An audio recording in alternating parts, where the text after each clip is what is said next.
Hi, everyone. Welcome to another episode of Kid Central Conversations. I'm Jessica Gilbert, and tonight we are joined by Jade Schnoebel and Yashira Roman. And we are so excited to welcome them to this edition of Kid Central Conversation. I'm the Director of Community Affairs for Kid Central. I'm joined by Shalonda McHenry Sims, our Chief Operating Officer, Sharon Gibbs, our Senior Director of Out of Home Care, Ayana Davis, our Assistant Director of Out of Home Care, and Caleb Stemmel, who is our Community Coordinator for recruitment and for foster. So we're so excited to welcome you, Jade and Yashira, and I'm going to let Caleb take over and get to your story and your journey with Kid Central. Let's not forget, if you're a foster parent watching this, if you would hit that heart button so now you're here and you can repopulate and make this thing go everywhere. And if you are joining us and you're interested in being a foster parent, if you would hit that like button and leave a comment in the chat box, any kind of questions you guys have, we'll talk about those at the end. But let's jump into it. Jade and Yashira, thank you guys so much for joining us. You guys have been foster parents since when now? We've been fostering since May of last year, and we kind of joined the whole big picture in 2017. 2017. Okay, wow. So you guys are right there, 3 years. And you guys have how many kids in the house right now? Right now, 6. Is that enough, or you're gonna keep adding, or what's? We have our hearts on some more. Okay, good deal. And what do you guys both do? How does your fit picture, or what are you guys doing when you're not fostering? I'm a program manager for Children's Home Society in Seminole County. So I also do the dependency case manager work. And I'm a school counselor. Awesome. So you guys do this all the time. You're always working with kids. And on top of that, you guys became foster parents. But your story as foster parents was kind of different in that you didn't just jump into going taking classes. You wanted to be foster parents or adopting, something like that. It was kind of a roundabout way. Could you guys tell us that story about how you became not foster parents, but non-relative caregivers first? We joke that we kind of do everything backwards sometimes. So as we mentioned, we both work in the field and we both have worked in the field. And there was a particular child that we saw frequently at the office. And she was always coming in with her bags on her backpack, and it was just a revolving door. And Yashira actually knew her and met her and was kind of getting tired of seeing her coming in and out of the office and nobody able to hang on to her. Yeah. So she talked to me about it and we were like, we can do something, we can make a difference and change that for her. So our first child that we brought home was actually 17 years old and we were her 17th placement by the time that she came to us. So we just really wanted to jump into it, feet first, head first, whatever, I don't know, to give her stability and to give her a place outside of the office. Yeah. So how long had she been in care at that point? Was it like 17 placements in a year or 17 placements over a couple of years? Do you guys know? She was in care since she was 8, and then she was placed with her grandmother out of state. And then the grandmother was, she violated the court order, no contact with the mom. Then she was brought back to Florida when she was 14 years old. So then she was in care from 14 to 17 for 3 years. And throughout her years, obviously, we had YTMs and meetings, and that's how I got to know her. I thought she was a pretty cool kid. She was super smart. Even though she blew up so many placements and she changed schools so much, she still had good grades. So that was something that she always held on to. So I thought that was pretty awesome. So one day I got home and I was like, babe, I have a request. There's this really pretty cool kid that needs a home and I think we can do good by her. So that's how it started. Wow, that's super cool. And I don't want to assume anything, but I assume when she came to your house, it wasn't just all of a sudden, a fairy tale. I'm sure it was rather difficult initially. What kind of things did you guys go through working on that? And like, how was that first, couple months with this new person in your house? So we did spend a lot of time visiting with her prior to her actually coming to live with us. And we spent a lot of time making sure this was something that she wanted to, and that it was a commitment that she could make to us just as much as that we could make to her. And so we spent a lot of time at Walmart picking out her bedroom and those kind of fun things that you don't always necessarily get to do as a foster parent, but that we got to do ahead of time to really prepare her. Working on her school, and eventually she got her permit and we started taking her out driving. She got her driver's license. I couldn't do it. I couldn't teach her how to drive. I was so nervous. I was like, you take I was like, no, I was so nervous. It was so funny. But we definitely helped her achieve so many milestones in a year and a half that she was with us, that it was pretty cool to see her evolved, like getting good grades, staying in one school for the first time for the whole year. Forever. It was her first time ever in one school. We got her a car, the permit, the license, we got her a car. She graduated. We threw her a big graduation party, her 18th birthday. We super celebrated it. So it was pretty cool to see in that short of time how many things she was able to accomplish just because of being in a stable and safe home. And I'll give her some credit too. She had a job. We didn't get her a car. We helped her, but she had a job and she paid towards that car too. She did pretty good. That's so cool. And so she was with you for, you said it was a year and a half. Do you guys still have contact with her, or do you keep up with her? Yeah. Yeah. I mean, holidays and things like that, she still needs a place to go, of course. And it's good and it's fun now to see where she's taken her life. And we have hope that she's going to continue to do awesome things. Absolutely. And she's got you guys as like anchors. You're there.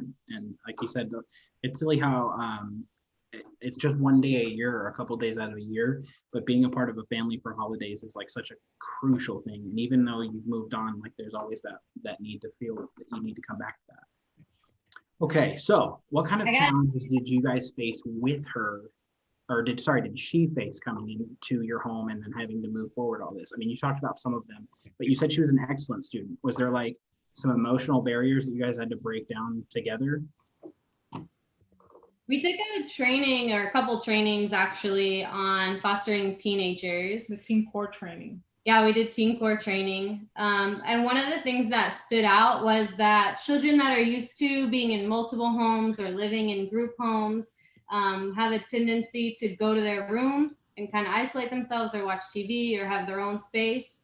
And we're not like staff at a group home. And so we were like, come eat dinner with us, come hang out with us, come watch a movie. And just trying to get her out of her shell a little bit in that way. Gotcha. That's super cool. And was she resistant to that, or was it like cohesive? Like, I just paint the picture for me, because I have a sibling that very similar came in, but he jumped in right away. He wanted to be a part of everything, and I know that's not always the case. It definitely depends. Like, she had friends too that were important to her. And so we tried to maintain those connections as well, and making sure that she did have time for her friends and time for teenage things too. It was like a compromise. So she would say, okay, I'll spend like 30 minutes with you, but then I want to go out, or I want to go out with my friends. And we're like, okay, you can go out, but give us 30 minutes of your time. Things like that. Gotcha. I remember one night she came over with me to my grandma's house, and she did a puzzle with us, and it didn't take us long. It was like a 20-piece puzzle. It was something silly, but it was just cool that this teenager that has her own life came into ours and spent time with us before she went out that night, before she went off to do her own thing. Absolutely. Okay. And so what kind of challenges in that were you surprised? Were you surprised at all, or did you kind of felt like you were prepared to take that on? Having a teenager in your house. I should also preface that in all of our conversations, people are always they seem to be scared to have teenagers come into the house. And so first of all, thank you guys for doing that. But also, like, were you ready for it? Like, you guys seem very confident. Like I'll put you on the spot. I love teenagers. I work with teens, and they're my favorite. That's who I work with at school too, is the preteens and the teens. This one, I think teens are a little harder, but she's actually the one that asked. Right. So it's hard, but seeing her like achieve things and being proud of the things that she did that were actually good, that just make the whole day worth it, or whatever it was that was upsetting at the time, make it good. So I always tend to focus on the positive things that she did and just forget about little things, because she's been in so many placements and so many people have been giving up on her that it's not really her fault. So as long as, she had that support and she felt secure and safe, it was okay. But yeah, it's hard. Having a teen is hard. However, they do sleep. They don't wake you up super early, so that's a plus. Once she got a car, we didn't have to drive her around nowhere. It was just like keeping up, like, where are you? Please call. Where are you? It's 9 o'clock. Like, come on. Like being awake at nighttime waiting for her, it was the only thing. Or I blew a tire, or like, I don't know, how do I put gas again? The little things like that. That was funny because we got her a bank account too. She didn't know how to use her ATM card. So it's like teaching her those little things that you would think that a teen would know. She didn't know. So it was kind of cool to teach her like all those life skills. Yeah, that is super cool. At the same time. That's hilarious. How do you pump gas? So I'm just going to diverge from the questions real fast, quick. But what do you think was the most important like life skill that you guys got to really drive home and like teach in that process? I mean, driving is like number one, it seems, around this area. Like you could drive everywhere, but like follow. For me, it was more like, I guess, modeling that like safe family, like secure family setting. Like this is what, I don't want to say normal family, but this is what a healthy family would look like. To teach her, like her culture or my culture, keeping her culture also important because she was African American. So I wanted to make sure that I incorporated like anything that she would like to eat. So I would be like, okay, because I like to cook. I'm a cooker and I like to feed all my kids. And I love when they eat. So I'm like, okay, so what do you want me to do for you? Let's do it together. So show me some of the things that your grandma used to make you when you were little. Because she was very, very young and her grandmother passed away. So just making sure that I was still involving her and making her part of our family, because she's Caucasian, I'm Hispanic, and she was African American. So it was like a mix of everything. So we wanted her to feel part of us. So the healthy family, I think, is for me. What about you? My first thought, to be honest, probably because I'm an educator and in school, I was just so proud of her. We even moved while she was living with us, but she continued driving herself to school every day so that she could stay in that same school, because it was the first time in her life that she had stability in school. And that gave her stability with her friends and with her peers, stability at her job. And she graduated, and that is like the proudest, the biggest, yeah, that we have been, was just being able to go to her graduation. We actually made faces of her. We surprised her because her mom came, her stepdad and my grandpa and my sister and my brother, and we had like little faces of her. So when they called her name, we went crazy. And it was only maybe like 7 of us, but we took that whole stadium. So it was pretty cool. Yeah, really proud. That's so fun. Okay, so my last following that is, do you feel like at any point while she was with you guys that you had like a breakthrough moment, like something just kind of clicked emotionally for her, where she was like, oh, I'm really safe here, like they're committed to me, I can trust them? Was there like a specific moment that you remember where that happened? For us, it was really like the little things that she would do to show, like coming over to do puzzles with Grandma and I on a Friday night, or joining us for family dinners before heading out with her friends. It was those little things that just showed us too that she cared and that she was committed and that we were in this together, kind of thing.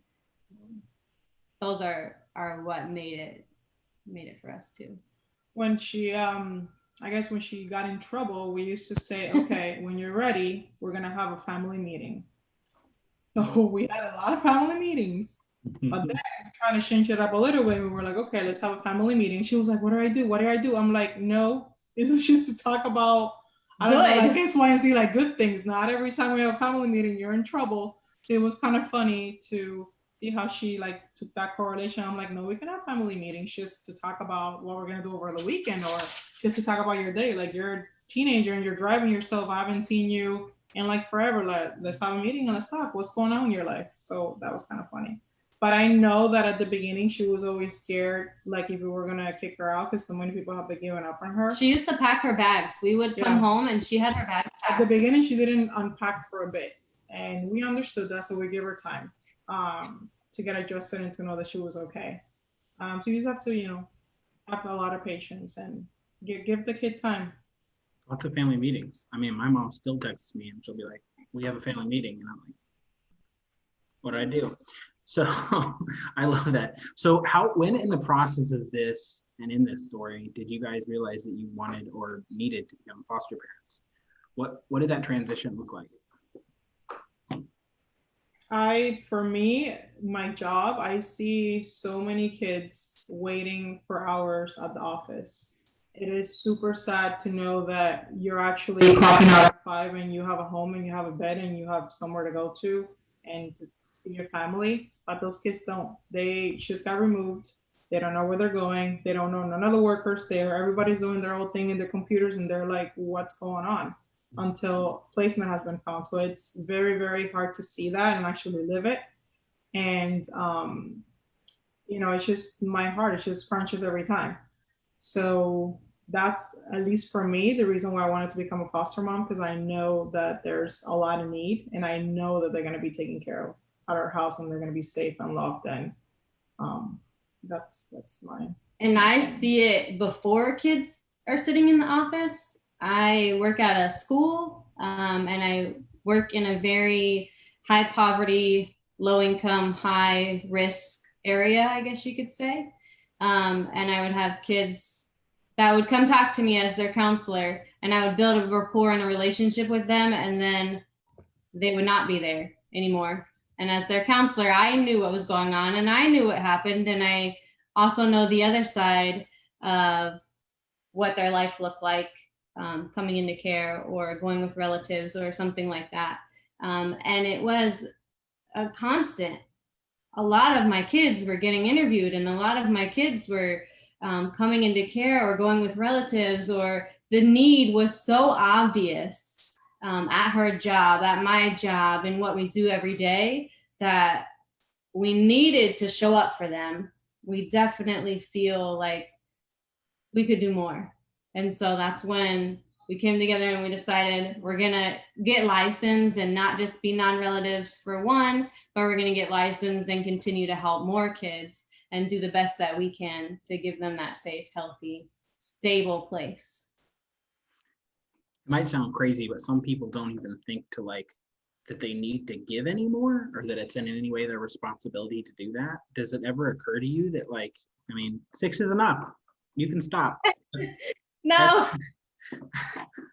It's just incredible that you guys have that little of empathy and care, that you're just, without question, it doesn't matter what kind of inconvenience it is to us, we can do more, so we will do more. I was raised in a very Christian environment where you take care of widows, orphans, you take care of those incarcerated. I did a prison ministry on the side note too. And I used to go work in the prisons. And so I think that God put that in my life on purpose so that I could work with a lot of our biological parents, because there are some amazing, amazing people out there that just need a little step in the right direction. And so Yashira and I firmly are in this to help get families back together and to help teach families how to be healthy and to be that support and that role model for them too. And so we feel that we were called to take care of the kids that don't have a family right now, and to take care of their family too, to take care of the kids and to take care of the parents and get them together and get them healthy as much as we can. And so. Oh, it's incredible. And then it's one of the things that we really press when we teach our pride classes. I'm sure you guys remember that, is that a lot of times people are scared because they're like, oh, the biological family's they did something wrong. That's why the kid's here. We don't want to talk to them. But the reality is, just like you said, sometimes it's just life happened and they just need a little help, or a little faith, somebody to give them a little bit of hope. So thank you for stating that. And we don't want to be judged on our worst days or by our worst decisions. We're not here to judge you for your worst day either. Yeah, and being open to that. That's, again, Thank you guys for saying that. So you have little ones now. When did you guys switch from like teenagers to little ones? Last year, May 30, we got the call for a 8-month-old and a 10-year-old, a 9-year-old. Our first placement, so I like the older ones and she likes the little ones, and it just worked out that our first placement was one little and one bigger. And so Prayed about it. Well, the first night, actually, we got 4 little ones. that was fun. It was like 24 hours. And we were like, what is going on here? That was a 1 a.m. call. And we just took off work the next and day like and 5 come and on. under. Yeah, they were 5 and under, and that was crazy, but fun. I'm not gonna lie. We were like, oh, we can do this. To be honest, we still don't know what their real names were. Because we kept asking. Briefly, like they just came and went, or what? They just left. They left, and they told us 1,000 names, and we're like, man, what is your real name? So, and one of the little guys' birthday, and he didn't know it was his birthday. And we were like, oh, buddy, we're just gonna sing you happy birthday, even though every day, just keep singing. There you go. Yeah, so after that, then we got a call 2 weeks, and then we said yes after a couple of days of thinking and praying, and it happened. And that one, it was successfully reunified, and we co-parent. We actually invited mom to our house to show her how we took care of the baby, and it was a pretty cool experience. Yeah. We have gone to her home. We still keep in contact. We saw Christmas. She texted me this week. This is one of our it's one of our success stories that we can look at and be so proud of them. And I tell her that all the time, that we are so proud of them for fighting the odds and putting in the hard work that they did. And it's awesome. Absolutely. I do love that. I think it's how, especially when you have older kids or like kids that go back, Christmases just get bigger and bigger every year the longer you foster, because you just have people show up, and then when you do like Christmas dinner, like it becomes 4 tables stacked next together. Right. So maybe that is this one, but my next question is, what's your favorite memory as a foster parent? Like, I mean, you guys have literally, I mean, it's been since May last year, but as of now, what's your favorite memory of being a foster parent? Besides being shut down and quarantined with all those kids, because I'm sure that was just icing on the cake. I'm gonna pick that one. For me, I'm gonna say, I guess we had a sibling set of 10, and they were separated in different homes. And we actually got together with all the foster moms and the foster parents, and we actually got the siblings together, and all of them spent one night in our house. So they did a little sleepover, and it was so cute seeing them, how excited they were to see each other. That was just amazing to me. Siblings seeing each other together, and they haven't seen each other, I think it was maybe 3 months, and they were so excited. It's like going to Disney for them. It's like, better. It's better. Yeah, it's way better. It was like super cool. We were like, man, this is pretty cool. So that's it for me. I've never seen there's 2 little ones, 2 really little ones, like 1 and 2 years old, in that sibling set of 10. And we're all doing video visits now still because of COVID. And I've never seen little ones get they just light up. They get so excited to see their sibling on the other side of that phone. And it's awesome. So when we were able to get them together, we lined them all up on the couch, of course, and took a picture, and it was awesome. I'll be honest, my favorite memory probably changes every day and happens every day. We have we call her Wild. We have a very joyful too. She's very joyful, cheerful little one. And when they came to us, that sibling group, they were angry and they were definitely confused. And she used to like the not so nice words. She used to say MF and those kind of things as a 3-year-old. And so, to be honest, she's our little firecracker that makes me laugh all day, every day. But like just earlier this week, I was helping her put her little shorts on, and we both looked down at the same time and we banged our heads together, and she kisses me and pats my head and is like, sorry. And like, to go from what she was to who she is in such a short amount of time is just the things that keeps us going or keeps me going. And those are the fun memories to look back and think of what a firecracker she was. And now she's like just loving and caring and still joyful, still funny, and still 1,000 miles an hour, but a totally different kid. That's so cool. What a like a redemptive story. Just that's awesome. Okay, so we're getting to that time where we're going to start wrapping up. This is my last question for you guys, and it's kind of like a two-parter. Is what advice would you give to families considering being foster parents? And then following that, can you explain in your words the need for more foster families that welcome LGBTQ youth?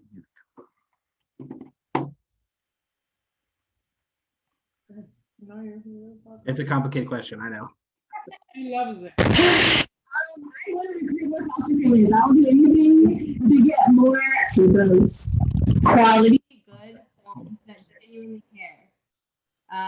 That are there not to meet their needs, not to say I want a blonde hair, blue eye, little 5-year-old, but to meet the needs of the kid. Because you never know what child is going to walk in your door. Even as much as we can tell you, placement can tell you, as much as case management or a prior foster family can tell you, the kid always deserves to be looked at like as I want to say like a clean slate, to be given a fresh chance to be who they are, and in each environment to be the best that they can be. So we need homes that meet their needs, not your needs, not what your family wants or what you think you can get out of fostering. But if you meet their needs, you're going to get so much more out of it, because you're going to see them thrive. You're going to see them grow and them change. And that's what fostering is about serving them and getting them to grow, change, be healthy, those kind of things. And then you asked the question about LGBTQ. Mm-hmm. So yeah, we have worked with at least 2 LGBTQ preteen teenagers, and it is very surprising for us, of course, but in 2022, that there are not enough families. 2020 TOO.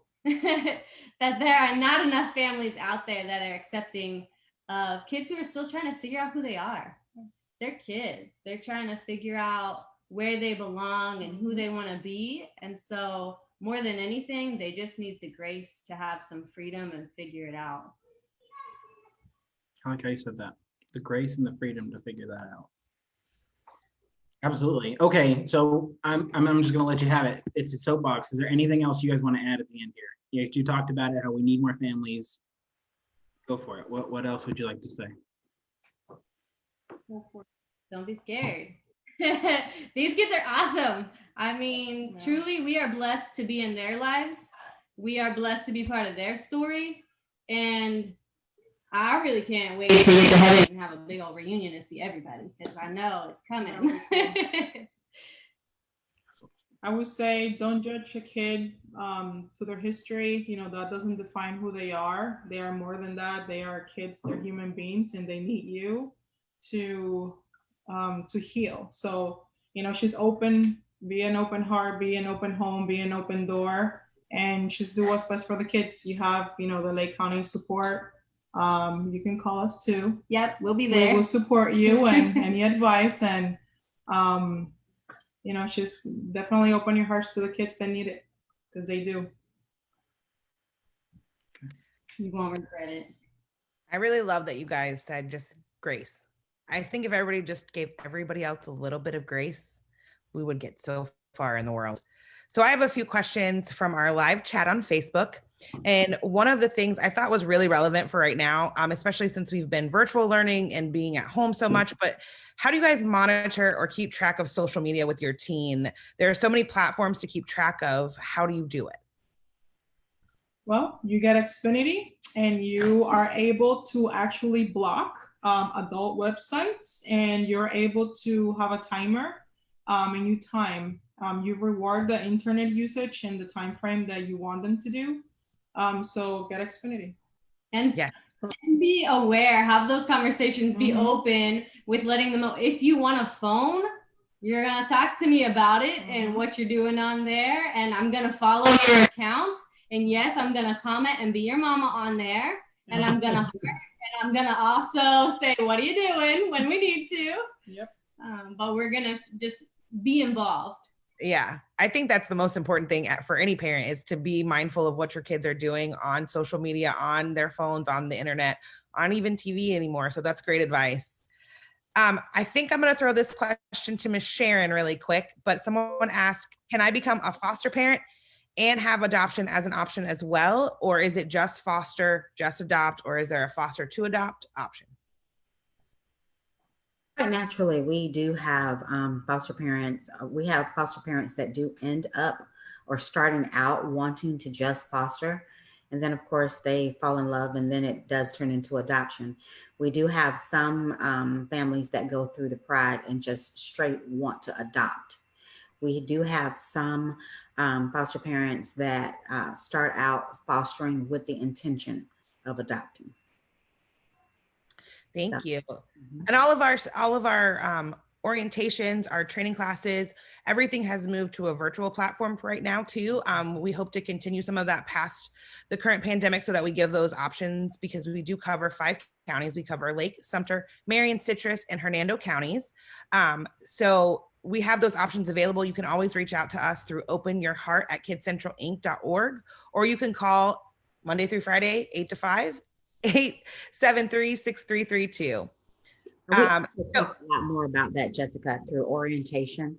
And our pride course is 4 weeks. So we definitely dive into the adoptions as well as the fostering track. So great information. Tons of information in those classes. And we're working on a town hall too to help you guys answer some of these questions and be able to sit and chat with Sharon or Shalonda, Ayana, some of our foster parents, some of our adoptive parents. Maybe you just want to help volunteer, come along, learn about all we do at Kid Central and get those questions that you really want answered. So stay tuned for some of that. I also have another question and for you too. And that is, how does your teen get along with your younger kids? How does that interaction go inside your house? That's a great question. It definitely varies on personalities and who is here, to be honest. Our teen had younger siblings and was very protective of his younger siblings and still is very protective of his younger siblings, and rightfully so. Was also more of a parental figure. So as long as we steer that in a positive direction and make sure that they're still getting plenty of kid involvement and kid activities, just make it a positive thing. I love that. Just being kids and making it positive and giving grace, all of those things. I love this question. How much community support do you have and how much support has Kid Central provided for you? This is probably one of the easier ones. It takes a village. Especially with as many kids as we have and as much going on. It takes everybody and then some, honestly. We learned that we need to work on our self-care and be able to give to others. We have to fill ourselves up too. And so those moments that we get by ourselves are super important. So reaching out to the community, not only for the physical things like a car seat or a bed or help in that way, but also just for the time and so that we can spend time together is super important. And how can the community come together to help foster parents? We always ask this question, how can the community rally around you guys? What can your community around you do to make sure that you are successful as foster parents and adoptive parents? We're a firm believer that praying for our kids, praying for their day to be better, praying for them and their families and their health and their stories is number one, because he can do a whole lot more than we can.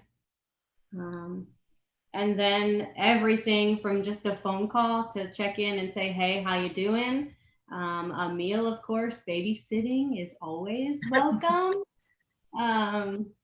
There's always the material things. We have the warehouse closet that is always collecting diapers and wipes and school supplies, things like that. So there's always a way to be involved. If you can't foster, there's always another way to be involved and be supportive. Absolutely. It really is. You just have a lot of love and support on the Facebook page saying thank you for all you do. So I wanted to make sure we pass that message along. We really appreciate you joining us tonight. Shalonda, Ayana, Sharon, Caleb, do you have any closing words? Thank you guys for so much for your time and your story. Thank you, kids. I just want to say also thank you for all that you do, and I think you said some key words that will help people make the next step. And I think it was really important, how you not only talk about your support of the family, the biological family, but also helping the young lady as she was able to age out of the system. That's really important in keeping that connection. So thank you. You guys make what we do possible. So thank you. And thank you to all of our foster friends and our foster families out there too. And all the mentors, you guys are awesome too. One thing I want to commend you both on is a lot of times there is a fear, and we receive questions all the time throughout Pride about contact with the biological parents. And some people are just terrified. I think it's good that you were able to talk about it from the standpoint of working as a team with the bio parent and understanding that ultimately the goal is reunification. So I think when there are no blurred lines, it makes it a lot easier what you're doing and your attempts to help the parent, and they see that you're not trying to quote unquote take their child, and you're really there to help them, and even welcoming them into your home is a major step for you. And I do understand with some of our foster parents, we've stated that you have to have a certain comfort level with that. And from that aspect, I really, really appreciate your speaking about that and providing your input. It's appreciated. You're welcome. Well, guys, we've come to the end of another amazing Kid Central Conversations. We want to thank our guests for joining us tonight. What a amazing, inspiring story about just giving a little bit of grace.